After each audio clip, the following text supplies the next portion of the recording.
एक बड़ी और चौंकाने वाली खबर से शुरुआत कर रहा हूं। प्रधानमंत्री नरेंद्र मोदी ने अमेरिका को वो झटका दे दिया है जिसकी किसी ने कल्पना तक नहीं की थी।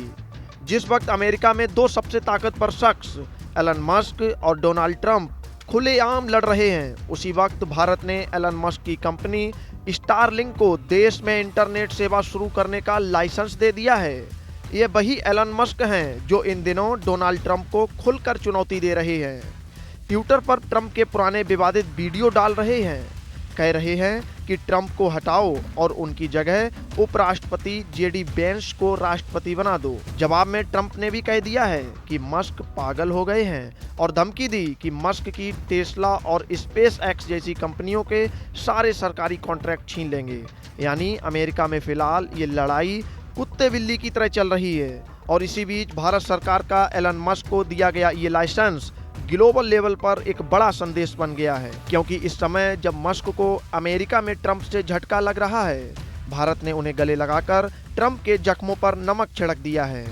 ये कोई छोटी बात नहीं है।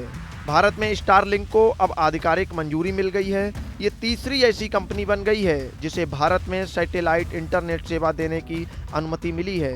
इससे पहले एयरटेल की वनवेव और रिलायंस जियो को ये परमिशन मिल चुकी है। लेकिन टाइमिंग देखिए, मस्क और ट्रंप की लड़ाई शुरू हुए 2 दिन भी नहीं बीते और भारत सरकार ने मस्क को लाइसेंस तक दे डाला। क्या ये महज इत्तेफाक है? शायद नहीं। ये है नया भारत जो समय पर जवाब देना जानता है और ग्लोबल स्तर पर अपनी चालों से सबको चौंका भी देता है। ट्रंप ने कभी एप्पल को भी धमकी दी थी कि भारत में आईफोन बनाना बंद करो, अमेरिका में बनाओ, लेकिन एप्पल नहीं झुका।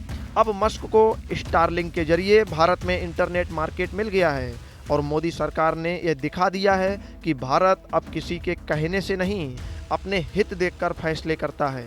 स्टारलिंक को अभी इन स्पेस से अंतिम मंजूरी और स्पेक्ट्रम अलॉटमेंट बाकी है, लेकिन लाइसेंस मिलना ही बहुत बड़ी जीत है। साल 2022 से मस्क भारत में एंट्री की कोशिश कर रहे थे। 2 साल की मेहनत के बाद अब जाकर उन्हें यह मौका मिला है, और वो भी तब जब अमेरिका में ट्रंप से उनकी सीधी टक्कर चल रही है।